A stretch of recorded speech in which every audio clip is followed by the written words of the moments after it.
ফেনীতে নদীর বাঁধ ভেঙে ৩৫ গ্রাম প্লাবিত, দুর্ভোগে হাজারো মানুষ। ফেনী জেলার ফুলগাজী ও পরশুরাম উপজেলায় মুহুরী নদীর বাঁধ ভেঙে ভয়াবহ বন্যা পরিস্থিতির সৃষ্টি হয়েছে। গত কয়েকদিনের টানা বর্ষণে নদীর পানি বিপদসীমার উপর দিয়ে প্রবাহিত হওয়ায় মঙ্গলবার রাতে হঠাৎ করে একাধিক স্থানে বাঁধ ভেঙে যায়। এতে দুই উপজেলার অন্তত ৩৫টি গ্রাম পানিতে তলিয়ে গেছে। বাঁধ ভাঙার পর ভোর রাত থেকেই বাড়িঘরে পানি ঢুকতে শুরু করে।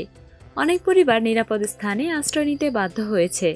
বিশেষ করে শিশু, বৃদ্ধ ও অসুস্থ মানুষজন চরম দুর্ভোগে পড়েছে।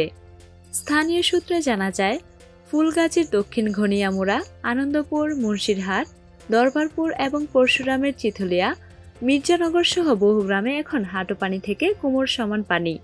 ফসলের মাঠ, মাছের ঘের এবং রাস্তাঘাট সবই পানির নিচে।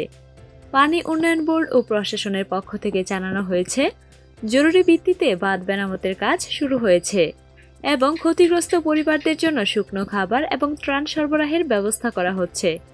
স্থানীয় এক বাসিন্দা বলেন, রাতের ঘুম ভেঙে দেখি ঘরের ভেতর পানি। ছোট বাচ্চা আর বৃদ্ধ মাকে নিয়ে কোনো রকমে উঁচু স্থানে এসেছি, কিন্তু এখন পর্যন্ত খাবার পানিও পাওয়া যাচ্ছে না। উল্লেখ্য, প্রতি বছর বর্ষা মৌসুমে মুহুরী নদীর বাঁধ দুর্বল হয়ে পড়ায় এই অঞ্চলে বন্যা দেখা দেয়। এবার পরিস্থিতি আরও ভয়াবহ আকার নিয়েছে বলে জানিয়েছেন সংশ্লিষ্ট কর্মকর্তারা।